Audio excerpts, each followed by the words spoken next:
আপনি কি জানেন ইহরাম অবস্থায় তেল ব্যবহার করা যাবে? অনেকে বলেন একদম হারাম, কিন্তু এই হাদিস জানলে আপনি অবাক হয়ে যাবেন। সাঈদ ইবনু জুবাইর রহিমাহুল্লাহ বর্ণনা করেন, ইবনু উমর রদিয়াল্লাহু আনহু ইহরাম অবস্থায় জাইতুন তেল ব্যবহার করতেন।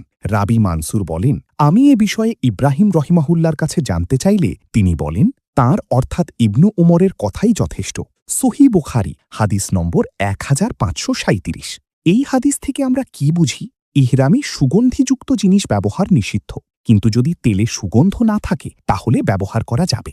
ইবনু উমর রদিয়াল্লাহু আনহু ছিলেন সুন্নাহর অনুসারী, তাই তার আমল আমাদের জন্য গুরুত্বপূর্ণ শিক্ষা। সতর্ক, অনেকেই না জেনে সব ধরনের তেলকে হারাম বলে, কিন্তু ইসলাম সহজ, কঠিন না। আপনি আগে কি জানতেন? ইহরামে তেল ব্যবহার করা যাবেই না যাবে না? কমেন্টে লিখে জানান। চ্যালেঞ্জ দিচ্ছি, এই ভিডিওটা এমন ৩ জনকে শেয়ার করুন যারা হজ বা উমরাহ করার পরিকল্পনা করছে। এমন সহজ ও সহি হাদিস জানতে আমাদের এই পেজ বা চ্যানেলটি এখনই ফলো বা সাবস্ক্রাইব করে সাথেই থাকুন, আর ইসলাম সম্পর্কে সঠিক জ্ঞান ছড়িয়ে দিন। আল্লাহ আমাদের সবাইকে সর্বোত্তম আমলগুলো করার তৌফিক দান করুন। আমিন। দেখা হবে পরের ভিডিওতে। আসসালামু আলাইকুম ওয়া রাহমাতুল্লাহ।